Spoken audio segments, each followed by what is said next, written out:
सज्जनो, गेल्या भागामध्ये आपण पाहत होतो की योग्याची अवस्था कशी असते, तर विषय सेवन करत असताना त्याची आसक्ती कधीच तो धरत नाही आणि उदरभरण नव्हे, परमात्म्याने हा देह आपल्याला दिला, मनुष्य देह, तर तो परमार्थ प्राप्तीचं साधन आहे. आणि हा देह आपल्याला दिल्यानंतर हा देह साधनेच्या आणि आवश्यक तेवढ्या गृहस्थाश्रमाच्या प्रापंचिक कार्यासाठी व्यवस्थितपणे चालावा, याच्यासाठी तो साधक, तो योगी, तो संत कसा वागतो, तर हा देह फक्त चालण्यापुरतं अन्न ग्रहण तो करत असतो आणि तेही अन्न आहे त्या परिस्थितीत, ज्या परिस्थितीत ज्या प्रकारचं अन्न प्राप्त होईल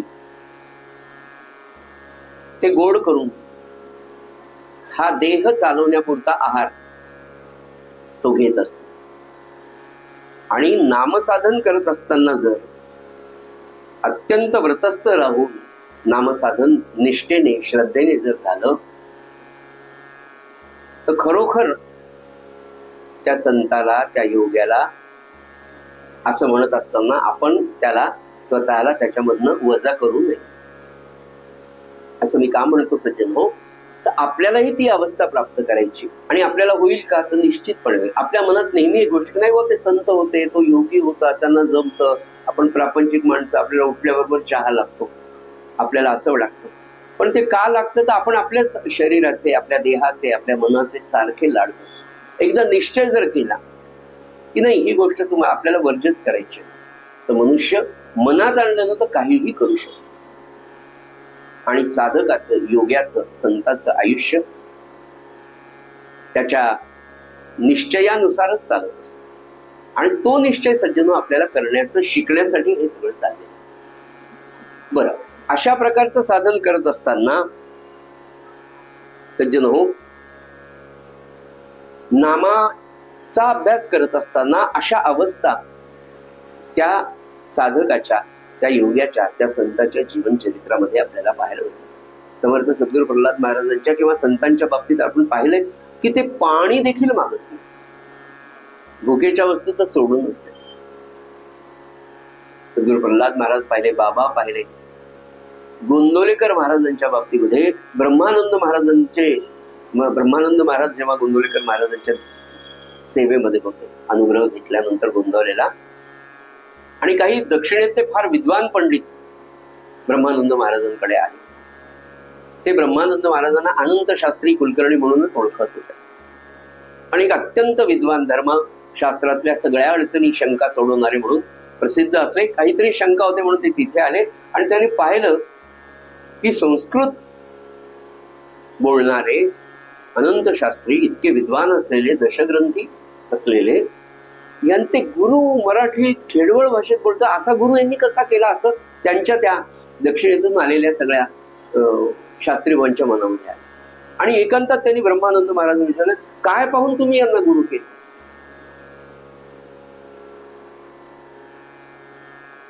कुठेही आत्मविश्वास न खचलेला,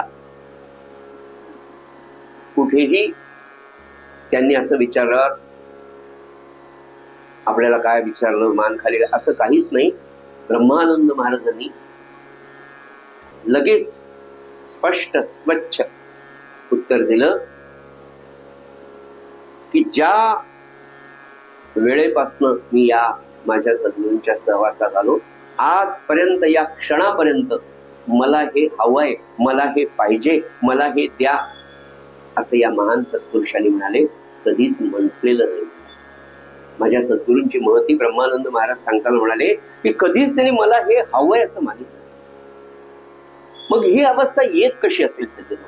संतांच्या चरित्राचा अभ्यास करत असताना बारीक सारीक गोष्टींचं चिंतन महाराजांच्या कृपेने जेव्हा होतं, तेव्हा लक्षात, अरे असं कसं असेल आणि हे कसं साधलं. तर नामाच्या अभ्यासामध्ये सज्जनो अशा अवस्था येतात. म्हणजे संतांच्या बाबतीत झालं तर झालंच आहे, पण एक दोन साधक मी तुम्हाला कालही म्हटलं आणि आजही तेच सांगतो की 2-3 साधक मी असे जवळून पाहिले. आत्ता हे परवा 15 दिवसापूर्वी त्यांच्याशी फोनवर चर्चा झाली तेव्हा.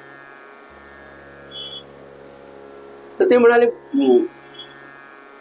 इतकी सुंदर तो अमृत स्राव आहे, म्हणाले भूकच लागत नाही पहिली गोष्ट. किंवा तुम्ही एखादा चांगला पदार्थ माझ्या आवडीचा त्या म्हणाले आणून दिला की मला कणकेचा साजूक तुपातला जास्त तूप घालून केलेला शिरा खूप आवडतो म्हणे, पण तो माझ्या समोर आला तरी तो मला खाण्याची इच्छा होत नाही. कारण काय म्हणाले, आतला जो अमृताचा स्त्राव आहे त्याची चव बिघडून जाईल हे खाल्ल्याने. आणि दुसरं, आज जे चाललंय तो अमृताचा स्त्राव सगळ्या टाळूतून असा खाली येतोय, इथपर्यंत असा कंठामध्ये आहे म्हणाले, त्याच्यामुळे भूकही लागत नाही, वासनाही होत नाही. अशी अवस्था विशिष्ट प्रकारच्या श्रद्धायुक्त नामस्मरणाने नित्याच्या अभ्यासाने सज्जनो प्राप्त होते. योगांचं जे सांगायचं आपला जो विषय चालला आहे तो की वायूकडून तो काय म्हणाले की प्राण, आपला विषय कालचा होता प्राणवायूच्या संदर्भात, की तो प्राण त्याला भूक लागते आणि भूक लागल्यानंतर तो शिरून जातो. तेव्हा त्याला कुठल्या प्रकारचा अन्न देऊ, पटकन देतो. शुगर झालेल्या माणसाला जर त्याची शुगर डाऊन पटकन तो मला खायला द्यावं, बाकी काही करतो, चिडचिड होती मग. आपल्याला असं माहिती आपली भूक ही अशी आहे. तिथून आपल्याला तिथपर्यंत जायचं की भूकच लागत नाही, आनंद आहे चला काहीच. आणि मग अतिशय मित आहारामध्ये हा योगी, हा संत राहतो. काय सांगतो तुला महाराज, महाराज जेव्हा रामप्रचाराच्या कार्याला जायचे ना तेव्हा तेव्हा या गोष्टी कोणाच्या लक्षातही आल्या नाही. एखादा महाराजांचा शिष्य आहे, अतिशय आर्थिक परिस्थिती साधारण, महाराज म्हणायचे अरे आज ना कितीतरी दिवस झाले म्हणे रामाला भाजी भाकरीचा नैवेद्यच झाला नाही, तुमच्याकडे भाजी भाकरीच करा. म्हणजे काल एका साधकाकडे, एका शिष्याकडे पंचपक्वान्न चांदीचं ताट, 5 वाट्या, 6वी वाटी केशराची, 5 पक्वान्नाच्या 5 वाट्या असल्यावर या पदार्थातून त्या पदार्थात बोट घालायच्या आधी केशराच्या पाण्यामध्ये तिथून घ्यायचं असतं, म्हणून केशराची 1 वाटी ठेवलेली असते. एक माझ्यासारखा पहिल्यांदाच गेला, गुलाबी पाणी ते पिऊन टाक.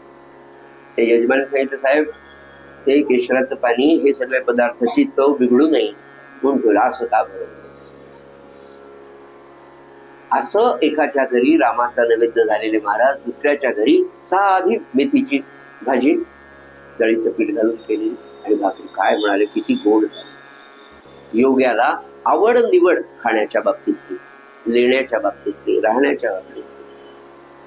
साधी घोंगडी महाराजांबरोबर, एक 4 पदरी करून त्याच्यावर एक मऊ उपर्ण, एक उपर्ण पांघऱ्या, स्वतःची वळकटी महाराज बरोबर. तुमच्या घरी आल्या तुमची बेडशीट, तुमच्या घरचं एक पांघरून, माझ्या बरोबर 4 लोक, महाराजांच्या बरोबर 4 लोक बरोबर असायचे. महाराज आले म्हणून काही लोक तिथे दर्शना परगावरून यायचे, त्या यजमानांनी यांना अंतरून पांघरून द्यायचं का काय? रामप्रचार करत असताना बैलगाडी, बैल कसं हे होत असेल ना, ते योग्याचं स्वतःच्या शरीराचं नवे नवे स्वतःची अशा आकांक्षाच काही नाही. सकाळी उठावं, स्नान संध्या त्याला लागायचं पटापट पटापट. ते मी सकाळी उठणार आहे, तो लवकर पेटवा, काही सूचना द्यायची. पटकन उठल्याची पाणी येते घेतलं. तर काही काही काही ठिकाणी तर कळायचं नाही, काही त्या घरच्या माऊलीत जर माहित नसेल की महाराजांना औक्षण करायचं, कधी राग नाही, लोभ नाही, अपेक्षाच नाही.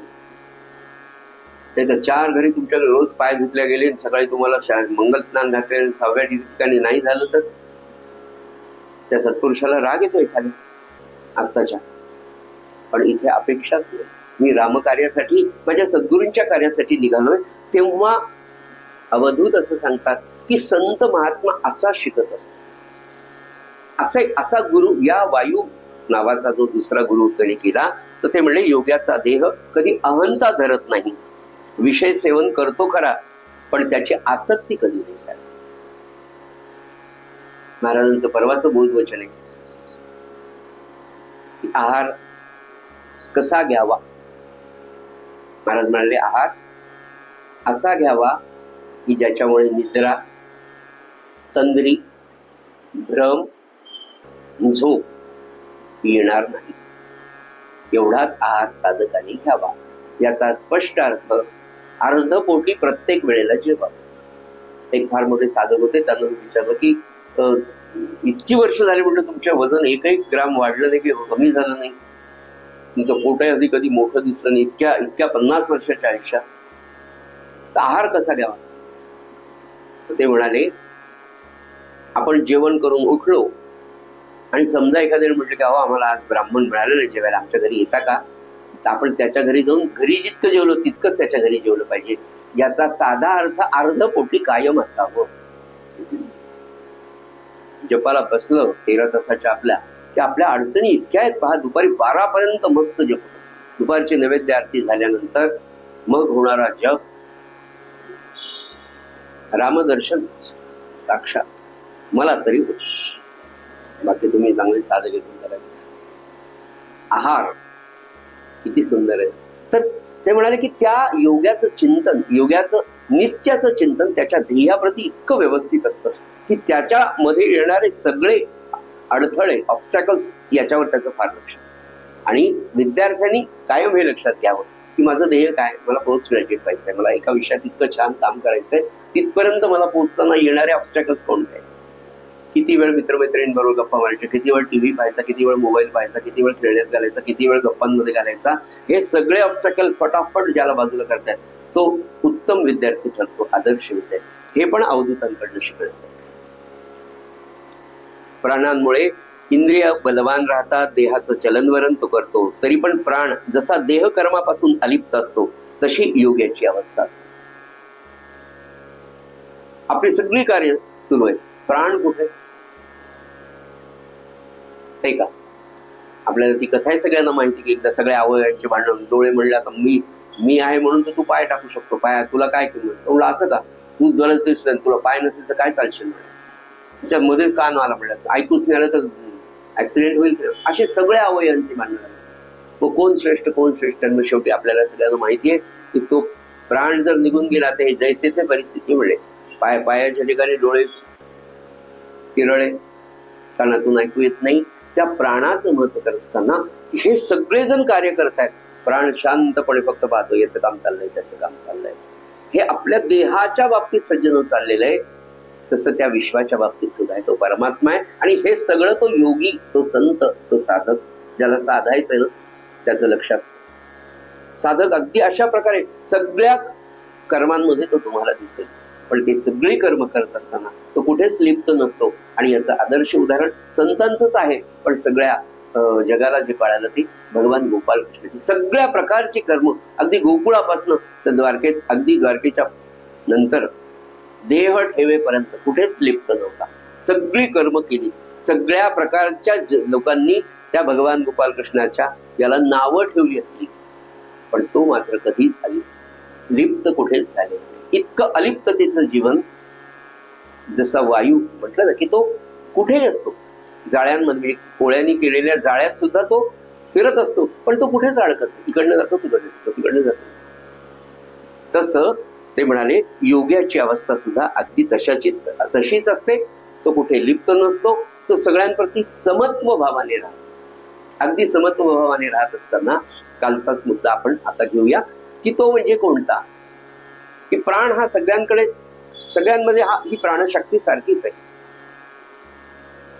पण एखादा राजा आहे, त्याच्यामध्ये त्याचा प्राण आहे. एखादा भिकारी आहे, एखादा वराह, या तिघांमध्ये पण प्राण आहे. पण तो प्रत्येक प्राण नाही, आता हा राजाचा देह म्हणून मी त्याला जास्त जपतो, भिकाऱ्याचा देह नाही, त्याचा प्राण जायचा जाऊ द्या पटकन, नाही हा राजाचा आहे म्हणून या प्राणाला थोड्या वेळ राहता येईल, असं प्राण तिथे वागत नाही. तोच वराहाचा जरी असेल तरी तो प्राण सगळीकडे समत्वानी पाहतो. प्रत्येकाचं ठरलेलं आयुष्य, इतकी वर्ष, इतके महिने, इतके दिवस, इतके तास, इतके सेकंद, आणि त्या सेकंदातले इतके श्वास झाल्यानंतर करोडो रुपये जरी कोणी ऑफर केले, कोणाला ऑफर करावा हा प्रश्न आहे, पण समजा केले, एक श्वास सुद्धा आपल्याला तो जास्त देत नाही. अगदी अशा प्रकारे देहाच्या आत राहणारा प्राणवायू बाह्यवायूशी भेदभाव करत नाही. अगदी तीच अवस्था अवधूत म्हणाले योग्याची अंतर्बाह्य अवस्था. समत्वाचे असते. समत्व हा आला म्हणून नाही. जेव्हा सांगतो किती समत्व, आणि हे समत्व संतांच्या जीवनचरित्रात ते नित्य आचरताना दिसतात. आसक्ती नाही, अलिप्तपण किती. एका खेडेगावामध्ये परमपूज्य प्रल्हाद महाराज रामप्रचाराच्या निमित्ताने गेले. सकाळची काकड आरती, महाराजांचा अभिषेक झाला. 2-5 माणसं सकाळचे दर्शन वगैरे घेऊन गेले. 2-4 माणसं. त्यात एक 6-7 वर्षाचा मुलगा आला. सारा महाराजांच्या जवळ जवळ जवळ फिरला. महाराजांच्या बोटामध्ये एक अंगठी होती आणि त्याच्यात लाल खडा होता. त्या लाल खड्याचं आकर्षण त्या मुलाला. महाराजांनी ओळखलं. ये बाळ, काय पाहिजे, प्रसाद देऊ का? नाही म्हणले, मला प्रसाद तर द्याच म्हणले, पण हे तुमच्या बोटातली अंगठी. महाराजांनी क्षणाचाही विचार नाही करता अंगठी देऊन टाकली. जसं काही रामाचा प्रसाद आपण जितक्या सहजतेने दुसऱ्याच्या घरच्या देतो, पेढा देतो, तितक्या सहजतेने महाराजांनी स्वतःची बोटातली 6-7 ग्रॅमची चांगली अंगठी त्या मुलाला दिली. विनायकराव मामा जवळ होते सेवेकरी म्हणून, तर ते उठणार तेवढं, विनायकराव बसा म्हणले, थोडा वेळ जप करा. विनायकराव मामांच्या मनात की हा पोरगा कोणाचा आहे, महाराजांची अंगठी घेऊन चालेल, हा हारवेल, निदान त्याच्या आई बाबाला तरी सांगा किंवा ती अंगठी घ्या महाराजांची. महाराज म्हणले विनायकराव जायचं नाही, तुम्ही बसा इथे जप कर. विनायकराव म्हणले मला जाऊ दिलं नाही हो. तो पोरगा गेला अंगठी घेऊन 6 ग्रॅमची. अर्थात परिवारातलाच होता, तो घेऊन गेला तरी पण महाराजांनी अरे तो कोणाचा आहे काय, त्या ठिकाणी जर आपण असतो आणि ती दिलीच नसती हो. एकाच्या ऐवजी 2 पेढे यजमानाचे. अंगठ्या बिंगठ्या कशाचे लाड आहे, काय अलिप्तता आहे.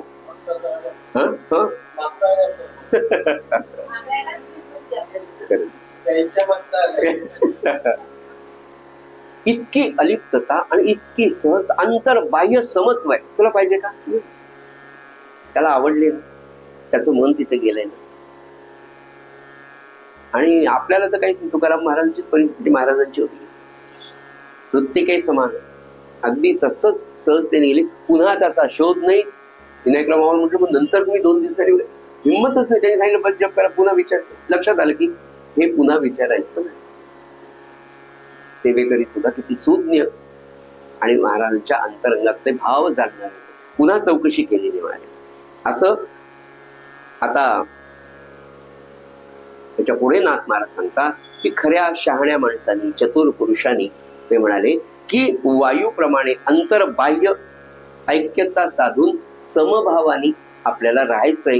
हे पहिल्यांदा आपल्या लक्षात घेतलं पाहिजे. साधकांनी अशा प्रकारची आपली जीवन दृष्टीच अशी ठेवली पाहिजे की नाही एवढं मला आज साधतंय का, नाही साधणार असं, पण हळूहळू अभ्यासाने निश्चित आपल्याला हे साधू शकतं.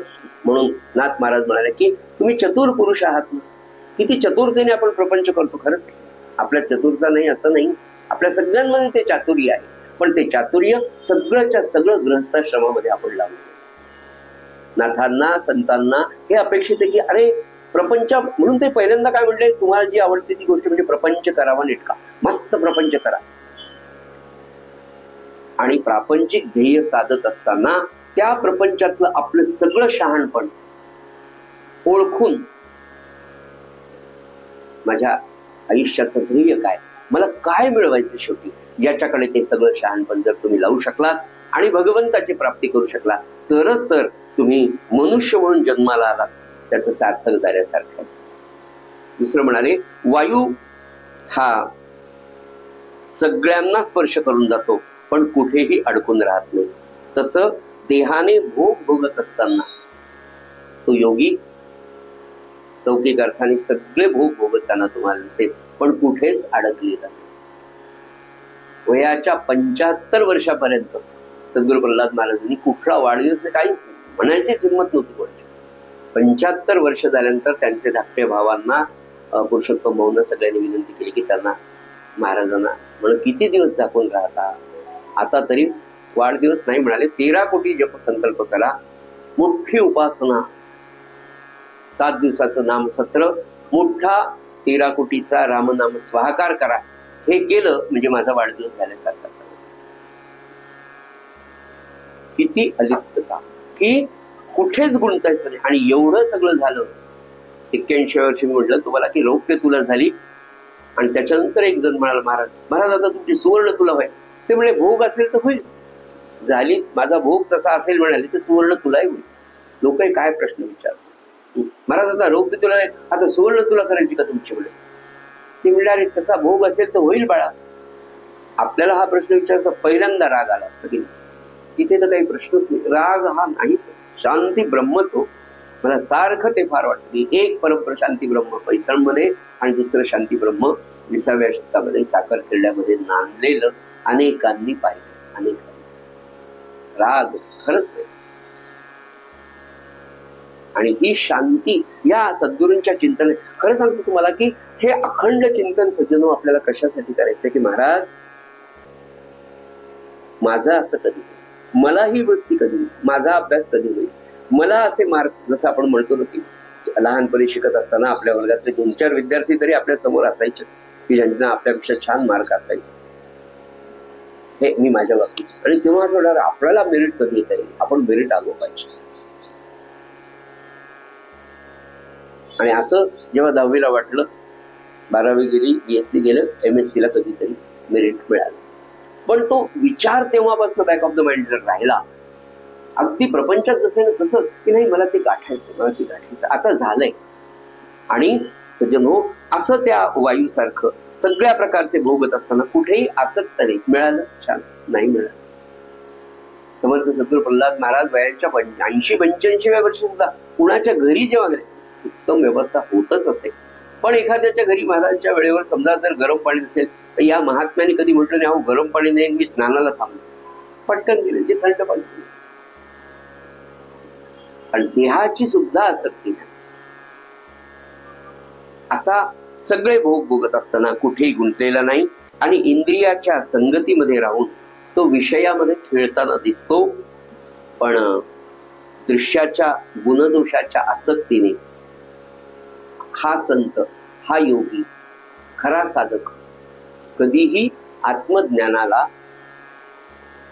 लोप पावत नाही किंवा त्याचं आत्मज्ञान कधी मलिन होत नाही, त्याचं आत्मज्ञान कधी मंदावलेलं दिसणार नाही. हे सूत्र.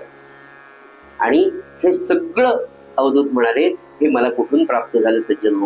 तर ते म्हणाले की मला वायू या एका पंचमहाभूतापैकी एका पंचमहाभूताचा मी जेव्हा अभ्यास केला की या वायूचं काय वैशिष्ट्य, म्हणजे सूत्र पुन्हा सांगतो आपल्याला जीवनविषयक दृष्टिकोन अवधूतांच्या या गोष्टीतनं फार सुंदर मिळतो की जिथे कुठे आपण बसलेलो आहोत, जे काही आपल्या दृश्य विश्वात आपल्याला पाहायला मिळतंय त्याचं चिंतन करून त्याच्यातले सद्गुण कोणते आहेत ते आपल्याला कसे घेता येईल, त्याच्यातले दोष असतील तर ते दोष आपल्याकडे कसे येणार नाहीत याची काळजी.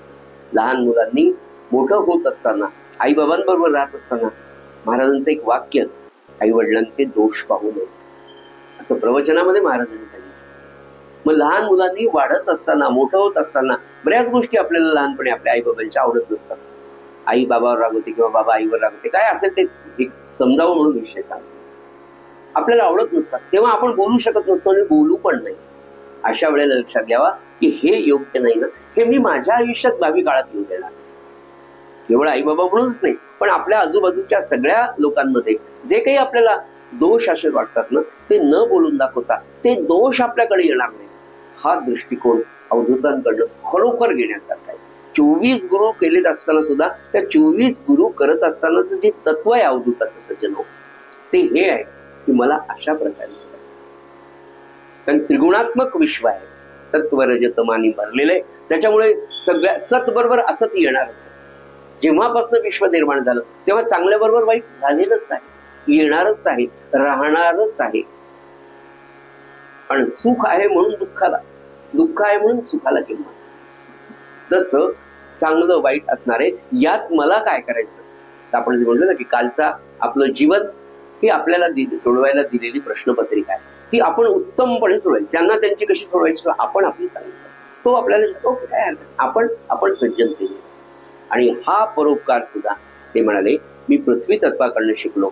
सहनशीलता किंवा त्याही पेक्षा समत्व भावाने कुठेही लिप्त न होणे हा गुण मी वायूकडनं घेतला. तिसरा करत असताना सर्व पदार्थी समत्व, या लागी आकाशासी गुरुत्व, असंगत्व अभेदत्व, निर्मळत्व जानुनी श्रीराम. विषमी असोनी समत्व, संगी असोनी असंगत्व, भेदू करिता अभेद्यत्व, या लागी गुरुत्व आकाशा श्रीराम. वैर सर्पा मुंगुसासी, आकाश दोहीचे हृदयवासी. वैर निरवैरता आकाशासी, ते स्थिती योगियासी पाहिजे श्रीराम. तेणे आकाश दृष्टांते, ब्रह्म भावे आपनियाते. योगी देखिजे पुरते, व्यापकत्वे आपुल्या श्रीराम. ब्रह्म समन्वये पाहता पाही, स्थावर जंगमाचे ठाई. येळभरी वाढी रीती नाही, आपण पै पाही कोंदला श्रीराम. आकाश सर्व पदार्थ असे, परी असे हे सर्वांसी न कळे दिसे. देवी दृश्य दृष्टा अतीत दशे, सर्वत्र असे योगिया श्रीराम. अवधूत म्हणाले, सगळ्या पदार्थांमध्ये समत्व या लागी आकाश आकाशासी गुरुत्व. तिसरा गुरु अवधूत सांगतात, मी तिसरा जो गुरु केला तो आकाश केला. का केला? इतके भेदाभेद आहेत, त्या सगळ्या भेदांमध्ये अभेदत्व ठेवणं हे आकाशापासून शिकायचं आहे. वेगवेगळ्या प्रकारचे भेद, म्हणजे आपल्या आजूबाजूला इतके विचित्र परिस्थिती, इतके भेद आहेत, इतके भेद आहेत, पण हे सगळे भेद शांतपणे पाहणे. आणि साधकाने, योग्याने म्हणाले, अभेदत्वाने राहणं, हे अवधूत म्हणाले मी आकाशाकडून शिकवलं. दुसरं, सगळे भेद पोटात घेऊन आपण अलिप्त राहणं, हे आकाश शिकवतं. तिसरं, सर्वांमध्ये राहून पुन्हा कशातही नसण्याचं कला योगी आकाशापासून शिकतो. आणि एका ठिकाणी तर ते असं म्हणाले, तेने आकाश दृष्टांते, ब्रह्म भावे आपनियाते. नाथ महाराज असं सांगतात की उपनिषदांमध्ये ब्रह्माला आकाशाची उपमा दिली. ब्रह्मभावे आकाश, त्या ब्रह्मभावानेच आकाशाला किंवा ब्रह्माची उपमाच आकाशाला दिलेली. पुढे म्हणाले की आपण जे जे दृश्य विश्वामध्ये परमात्मा तत्वाच्या जवळचं पाहतो, ते सगळं पाहत असताना अत्यंतिक विशालता आणि अतिशय विशाल असून अतिशय एकरूप असलेलं, अत्यंत निर्मळ असलेलं, कुठलाच संग नसलेलं असं दृश्य विश्वामध्ये परमात्म्याचं स्वरूप जर सज्जनो पाहायचं असेल ते आकाश. रात्री विशेषतः खेडेगावांमध्ये जर आपण गेलो तर तिथे विद्युत दिव्यांची संख्या कमी असते. त्याही पेक्षा शेतामध्ये जर रात्री झोपायला उन्हाळ्यात गेलात ना तुम्ही, बाजेवर बसावं, पडावं मस्त गोधडी टाकून आणि मग आकाशाकडे पहा. जितक्या जितक्या वेळेस सज्जनो कुठलाच विचार नाही, नुसतं आकाशाकडे तुम्ही त्या चांदण्या असला तर तो चंद्र पाहत राहिलं ना, तेव्हा आपलं न्यूनता पहिल्यांदा आपल्या लक्षात येते. काहीच विचार न करता की अरे मी किती सूक्ष्म आहे, मी किती छोटा आहे, मी किती, माझी किती न्यूनता आहे. आणि मग त्या परब्रह्म तत्वाची न कळत, आपल्याला परब्रह्म परमात्माही काही लोकांना माहीतही नसेल, पण त्या तत्वाची आपसूक आपल्याला जाणीव होती की काय विशालता आहे आणि केवढी एकसंगत आहे. कितीही वेळ तुम्ही मान फिरवा, किती व्यंगल फिरवा, कुठलीही दुर्बीण लावा, तरी संपतच नाही. काय विशालत्व आहे त्याचं. ही विशालता, ही निसंगता, ही एकसंगता सज्जनो जेव्हा निसर्गामध्ये आपण जातो तेव्हा आपल्याला कळतं, पण आपण त्याच्याकडे लक्षच देतो. आणि ती आपल्या अंतःकरणामध्ये सामावून घ्यायची, म्हणून म्हणतात ना, तीर्थाटन, पर्यटन, यात्रा कशासाठी करायच्या? जेव्हा जेव्हा तुम्ही समुद्राकडे जाता, जेव्हा जेव्हा तुम्ही मोठमोठ्या पर्वतांच्या पायाशी उभं राहता, जेव्हा जेव्हा फार मोठी विशाल नदीचं पात्र आपण पाहतो, किंवा ही पंचमहाभूत वायू असेल त्याचं रौद्र रूप पाहतो, आकाश पाहतो, ढगफुटीनंतर वाहणारं पाणी पाहतो ना, तेव्हा लक्षात येतं का अरे मी किती यत्किंचित मी नाहीच. तेव्हा कुठे थोडीशी मी कोण याची जाणीव होती, पण ती अशी पुसटशी असते की आपण विसरून जातो या दृश्य जगाला पाहून. पुन्हा प्रपंचात येतो आणि ती विशालता आपल्या मनाची संपून जाते. आपली विशालता, आपण ज्या विशालतेकडे पाहायला जातो त्या विशालतेचा विचारच संपून जातो. इतकं मायावी जग तुमच्या माझ्यावरचं. किंवा ते म्हणतात की त्या ब्रह्मपण किंवा परब्रह्माला अगदी जवळ जाणार कोण असेल तर आकाश. पण ते आकाश सुद्धा ब्रह्म नाहीये. वेदांत ते सांगतो, हे नाही ते, नेती नेती नेती, हे नाही ते नाही ते नाही.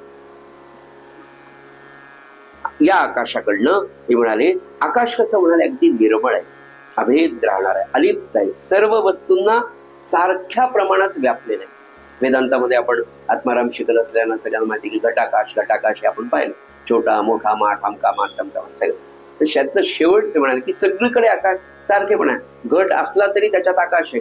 वेगवेगळ्या वस्तूंमध्ये, आपल्या शरीरांमध्ये सगळीकडे ते व्यापलेलं आहे.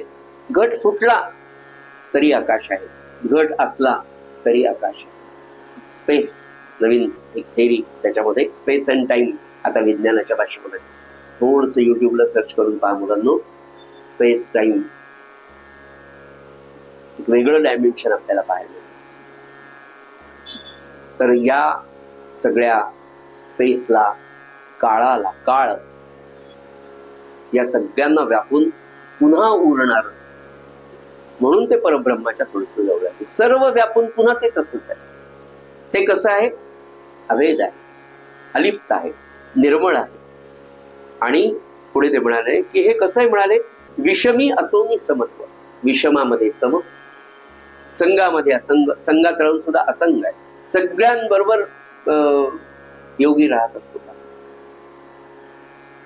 कसा राहतो,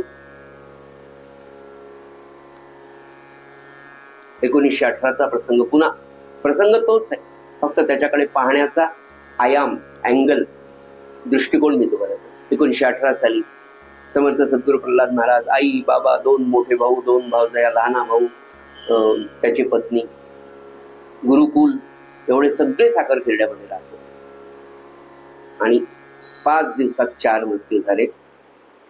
त्या घरात आई आहे, दोन्ही भावजया आहेत, पुन्हा 2 भाऊ गेले, वडील गेले, धाकट्या भावाची पत्नी गेली. 4 मृत्यू 5 दिवसात झाले. सद्गुरू प्रल्हाद महाराज हे सगळ्यांमध्ये होते. सगळ्यांवर झालेल्या दुःखाचा आघात बऱ्यापैकी सारखा असते, तरीही समर्थ सद्गुरू प्रल्हाद महाराज आईलाही समजून सांगत होते, दोन्ही भावजयांनाही समजून सांगत होते, धाकट्या भावालाही समजून सांगत होते. आणि स्वतःच्या मनाचं काय, वडील गेले, 2 भाऊ गेले, त्यांना दुःख नसेल झालं? जो एवढा दयाळू आहे, त्याच्या आयुष्यात त्याचे वडील गेले, त्यांचे मोठे भाऊ गेले, त्यांना दुःख नसेल झालं त्या जीवाला, त्या प्राणाला? सगळ्यांमध्ये असतो. महाराज, थोरल्या महाराजांच्या बाबतीत सांगताना आदरणीय बाबा नेहमी सांगायचे, बाबा बेलसर, की महाराज म्हणाले एकाच्या घरी मृत्यू झाला, त्या बाईला भेटायला गेले, ती रडायच्या आधी महाराज तिच्या गांगणात गेले, महाराजांनी मोठ्याने रडायला सुरुवात केली. तिला भेटले वगैरे, अर्धा ते सांगून बाहेर आले, पुन्हा रामाच्या जवळ आले, कुणीतरी आले, हा हा हो गप्पा मस्त झाले. ते थोडं बाजूला घेऊन त्याला महाराज, अरे म्हणले ते प्रापंचिक माणसं आहे, त्यांच्याबरोबर तसंच राहावं लागेल. मी दुःखी झालो हे कळल्यावर त्यांचं दुःख थोडं कमी होईल, म्हणून मला दुःख करून दाखवावं लागतं. म्हणाले मी तिथेही तोच आहे, इथे हसतो तरी तोच आहे, कारण मी इथेही नाही तिथेही नाही, मी माझ्या ब्रह्मानंदात, माझ्या नामाच्या अनुसंधानामध्ये जन्मलेला सत्पुरुष असं. ते जे म्हणतात ना की संघामध्ये, सगळ्यांचा संघ आहे ना. आता गृहस्थाश्रम म्हटल्यानंतर हा सगळा संबंध सगळ्यांशी आलेलाच आहे सध्या, पण तो सत्पुरुष तुमच्या माझ्यासारखा प्रपंचात असतो, पण त्याची अंतरिम अवस्था ही निसंगत्व, निसंग असतो. आहे झालंय का, हे असं कसं होऊ शकतं, ते त्याला जमतं, मला का जमत नाही? तर ज्ञान जे आहे ना, एक माहिती असणं आणि एक ज्ञान असणं, समजणं, उमजणं, कळणं आणि वळणं. त्यांना उमजलेलं असतं, आपल्याला समजलेलं असतं. त्यांना कळलेलं असतं, वळलेलं असतं, आपल्याला फक्त कळलेलं असतं. काय नैनं छंदन्ते शस्त्राणि. दुसऱ्याच्या घरी गेलं की आपण अहो होणारच असं तसं, आपल्या घरी झालं. याचं कारण सज्जनो, तो जाणतो. योगी संत तो का संग आणि असंग कसा होतो सज्जनो? संतांच्या ठिकाणी, योग्याच्या ठिकाणी, ज्ञानी पुरुषाच्या, विशेषतः ब्रह्मज्ञानी पुरुषाच्या ठिकाणी त्याला हे सगळ्या घटना, त्याच्या मागचा कालक्रम माहिती असतो. नाही, याचं आयुष्य 50 वर्षाचं होतं, त्याचा कार्यभाग संपला, याची पुढची दिशा ही आहे. आणि परमात्म्याने ठरवलेल्या, आपण अगदी आता सायन्स सुद्धा सांगतो, युनिव्हर्स इज सिस्टमॅटिक. विज्ञान सुद्धा सांगतं की हे विश्व अतिशय व्यवस्थितपणे अरेंज केलेलं आहे, की जे भारतीय तत्वज्ञान वेदांत उपदेशाने आधीच सांगितलं. यातली कोणतीच गोष्ट नियमानुसार झाली नाही असं होत असतं, नियमानेच होते. तुम्ही आलात, तुमचे श्वास, तुमचं प्रारब्ध, तुमचं कर्म, तुमची विद्या, तुमचं निधन, तुमच्या बरोबर येणारी माणसं, हे सगळं ठरलेलं आहे. हे तुमच्या पूर्वसंचितानुसार प्रारब्धाची योजना झाली, त्या दिवशी ते होणारच. आणि याचं संपूर्ण स्पष्ट स्वच्छ जाणीव ज्ञानी पुरुषाला असते की नाही. आता हे गेले, त्यांचा कार्यभाग संपला, त्यांच्याकडे परमात्मा. महाराजांनी काय सांगावं तुम्हाला, म्हणजे आत्ता आपल्या जालन्याला परमपूज्य दत्त महाराज कवीश्वरांच्या मानसकन्या किंवा त्यांच्या शिष्या, पण त्या मानसकन्या ताई महाराज, म्हणजे 35-40 वर्ष या साध्वीनी, ताई महाराजांनी अत्यंतिक मोठं साधन करून, लक्ष चंडी करून जालन्याला भगवान दत्तात्रय आणि राघवालय तयार, त्यांचं मंदिर तयार केलं. अखंड नामसाधन, अन्नदान, समुनोपासना तिथे झाली. हे कधी कधी जालन्याचा दत्ताश्रम पाहिल्यानंतर सहज आपल्या अरे ही मराठवाड्यातलं गोंधळच नाही, अतिशय शिस्तवलं. आणि एवढा 35-40 वर्षाचा हा सगळा मोठा एवढा पारमार्थिक व्याप वाढवला, एवढा मोठा आश्रम निर्माण केला, मंदिर निर्माण केलं, सर्व सुविधा केल्या, आणि एका योग्य वेळेला हे सगळं शृंगेरीच्या शंकराचार्यांना दान केलं. काहींच्या मनात प्रश्न आला, काही महाराजांनी एवढं केलं वन मात काय म्हणाल्या त्या? परमात्म्याने एवढं कार्य माझ्याकडे द्यायला केलं होतं, याच्या पुढचं कार्य परमात्मा ठरवेल कोणाला द्यायचं.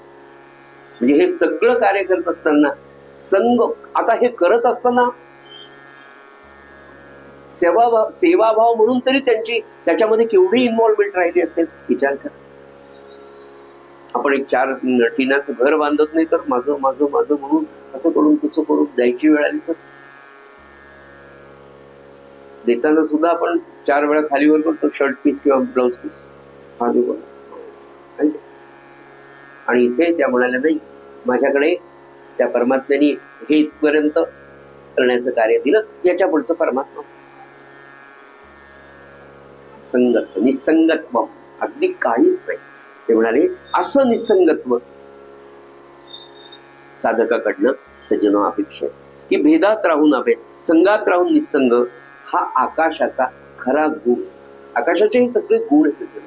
यातले 4-5 पैकी 2 जरी आपल्या लक्षात राहिले आणि 2 पैकी 1 जरी आपल्याला आज हा गुण ग्रहण करून त्या पद्धतीने आचरण करता आलं ना, खूप फायदा आपल्याला. नाही थोडं तरी म्हणून तुम्हाला अगदी सोपं सूत्र महाराज म्हणाले, परमार्थामध्ये आपल्याला आपली अकुंचित बुद्धी विशाल करायचं, अकुंचित अंतःकरण विशाल करायचं, आणि ते विशाल करण्यासाठी हा सगळा ग्रंथ प्रपंच आहे. पुढे म्हणाले, त्यांनी सांगितलं की वैर सर्प मुंगुसासी आकाश दोन्हींचे हृदयवासी. सर्पामध्ये आणि मुंगसाचं वैर जगन्मान्य आपल्या सगळ्यांना माहिती आहे, पण त्या दोघांच्या हृदय आकाशामध्ये आकाश तत्व सारखंच आहे, दोघांच्या हृदयातलं. पण म्हणाले दोघांच्या हृदयात आकाशापासून वैर निर्वैर हा भेद त्या आकाशाला मुंगसामध्ये आहे, सापामध्ये आहे, दोघांमध्ये आकाश आहे. ते वैरत्व त्या सापापुरतं आणि मुंगसापुरतंच आहे. त्या आकाशाला मात्र वैर नाही, निर्वैर.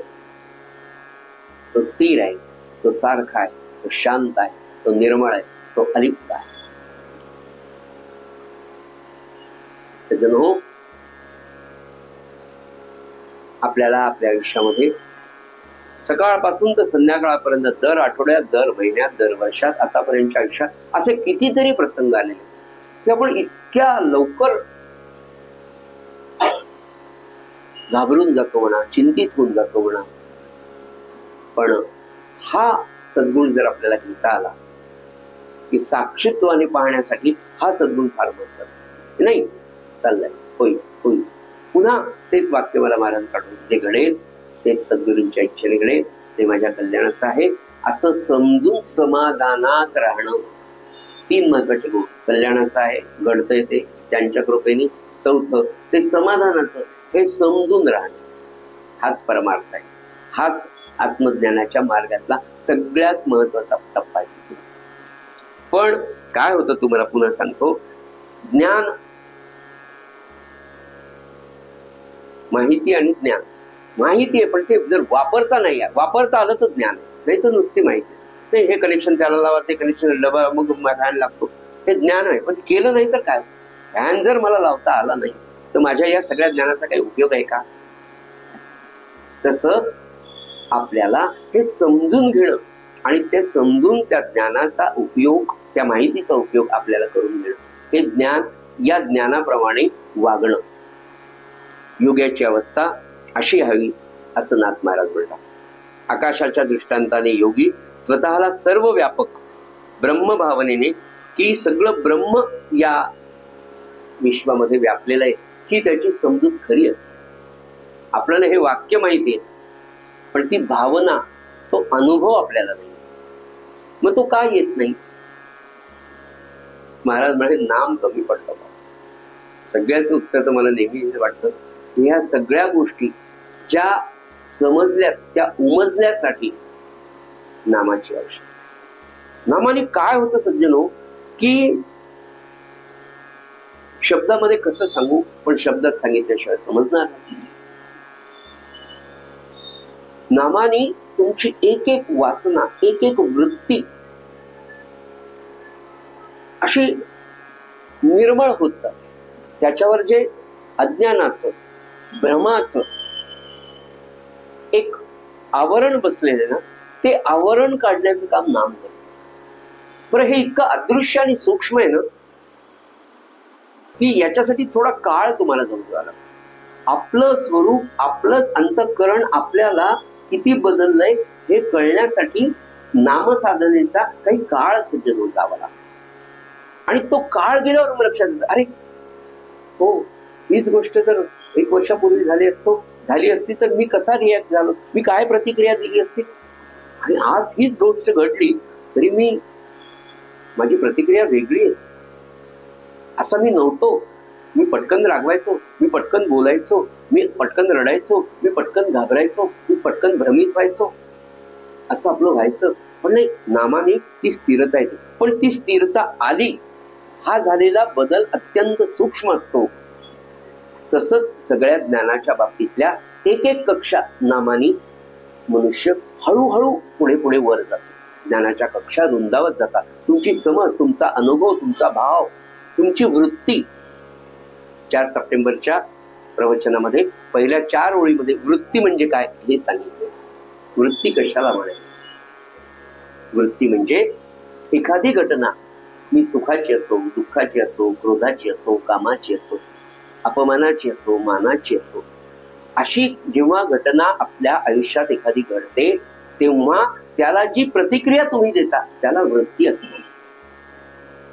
तुम्ही कसे वागता, काय, कसं रिॲक्ट होता, आता सोप्या भाषेमध्ये त्याला जी तुम्ही प्रतिक्रिया देता त्याला वृत्ती असं म्हणतात.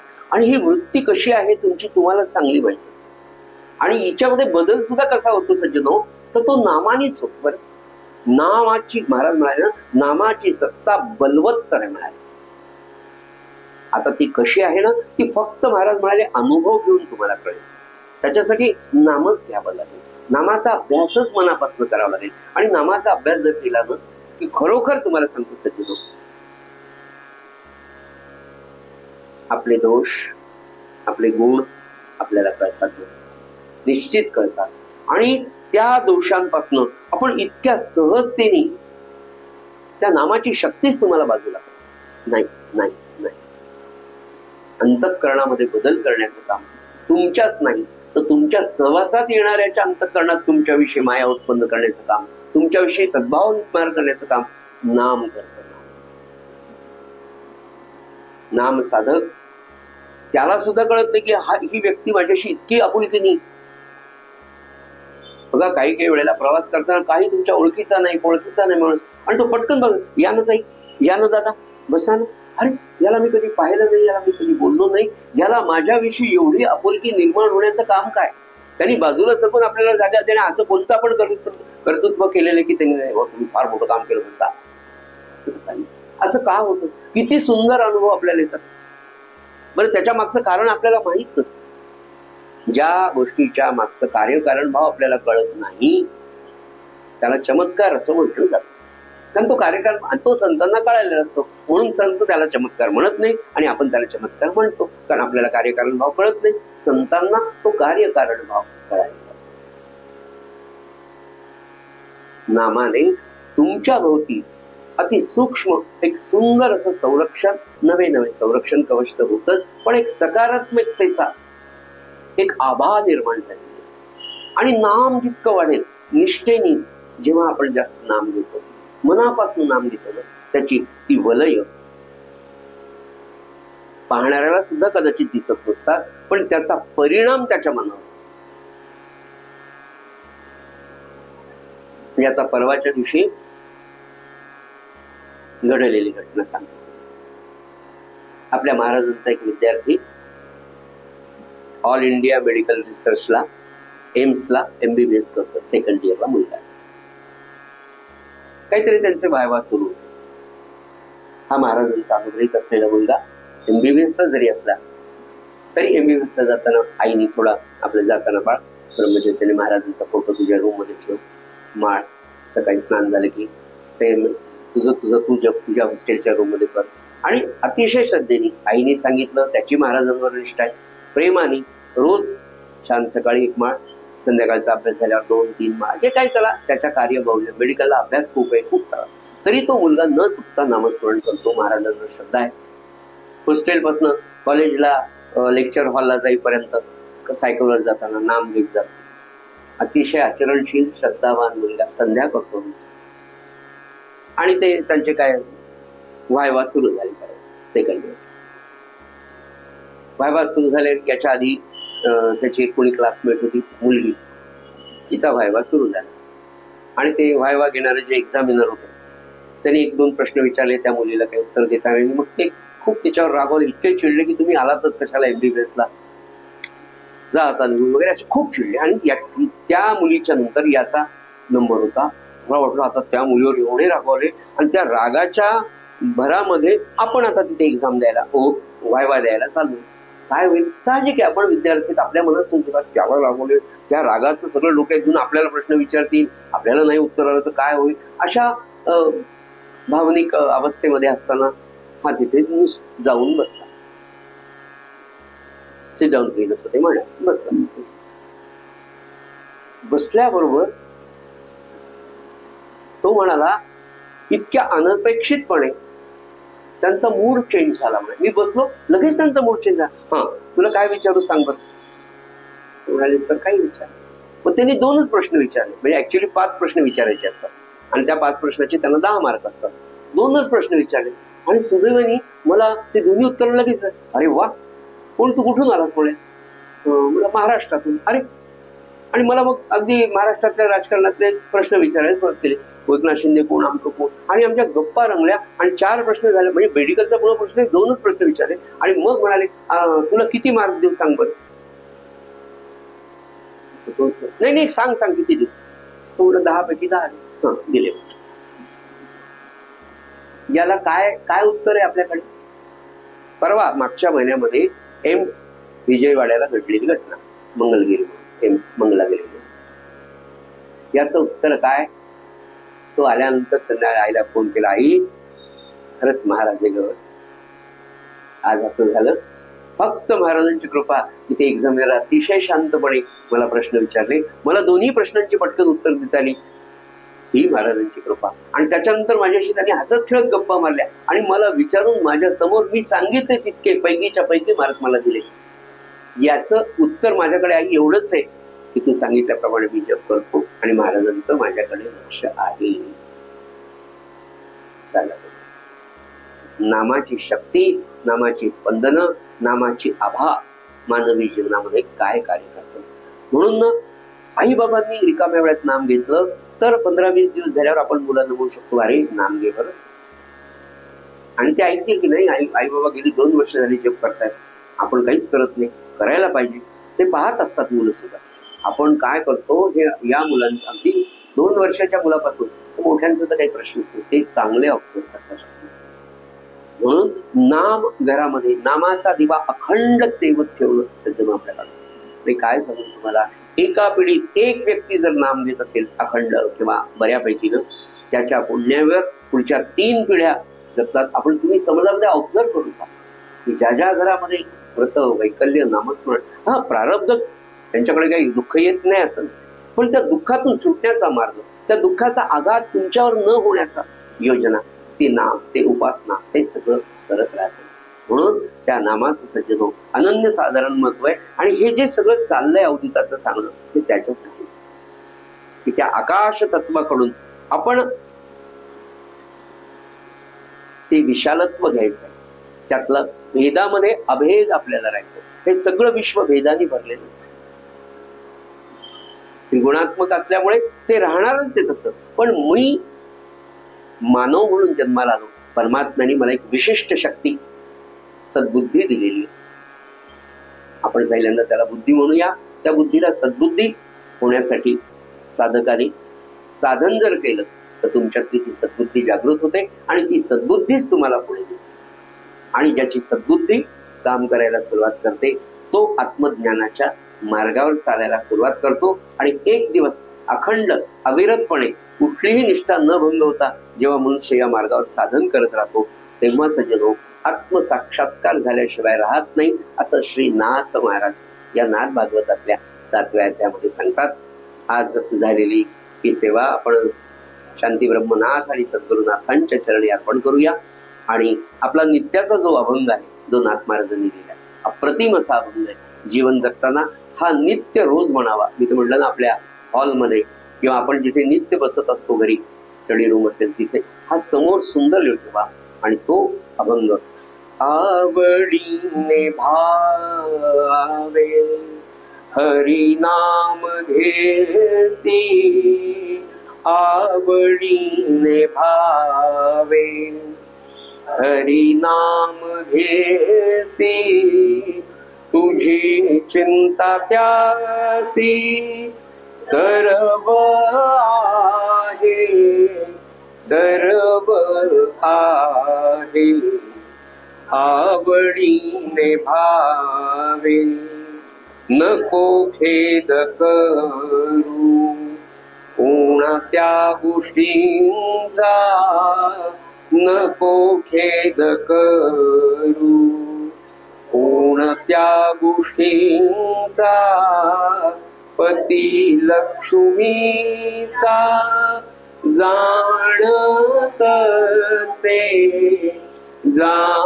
जाणतसे, आवडीने भावे सकल जीवांचा, करीतो सांभाळ सकल जीवांचा, करीतो सांभाळ तुझ मोकलीला ऐसे नाही, ऐसे नाही, आवडीने भावे जैसी आहे तैशा परी राहे, जैसी स्थिती आहे तैशी परी राहे, कवतुक पाहे संन्यासी चिताचे आवडीने भावे एका जनार्दनी भोग प्रारब्धाचा एका जनार्दनी भोग प्रारब्धाचा हरी कृपे त्याचा नाश आहे नाश आहे आवडीने भावे हरी नाम घेसी तुझी चिंता त्यासी सर्व आहे सर्व आहे आवडीने भावे आवडीने भावे आवडीने भावे. सद्गुरुनाथ महाराज की